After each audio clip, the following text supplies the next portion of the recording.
अरबी समुद्रातील कमी दाबाची तीव्रता वाढून लवकरच चक्रीवादळात रूपांतर होण्याची शक्यता आता हवामान विभागाकडून वर्तवण्यात येते। सध्या डीप डिप्रेशन अरबी समुद्राच्या जवळच्या भागापर्यंत पोहोचू लागलाय आणि समुद्रात पोहोचल्यावर आज सायंकाळपर्यंत त्याचे चक्रीवादळात रूपांतर होण्याची शक्यता आहे।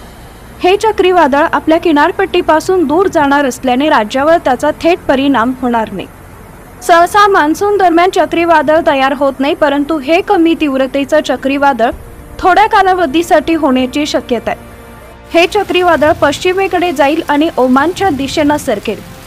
बंगालच्या उपसागरातील कमी दाबाचं क्षेत्र आज तीव्र होत असून त्याचे तीव्र कमी दाबाच्या क्षेत्रात रूपांतर होईल आणि पुढील काही तासात ते डिप्रेशन बनण्याची शक्यता आहे। यामुळे राज्यात पावसाचा जोर येत्या काही दिवसात वाढण्याची शक्यता आहे। आज सायंकाळपर्यंत हवामान विभागानं कळवले की उत्तर पूर्व अरबी समुद्रात चक्रीवादळ बनेल, जे पश्चिमेकडे सरकेल। 1 सप्टेंबरच्या सायंकाळपर्यंत त्याची तीव्रता कमी होण्याची शक्यता आहे। यामुळे गुजरातच्या किनारपट्टीवर आणि मुंबईच्या उत्तरेकडील भागांमध्ये जोरदार वादळी वारे वाहण्याची शक्यता आहे। समुद्रातील परिस्थिती खराब असल्याने खोल समुद्रात न जाणं योग्य राहील।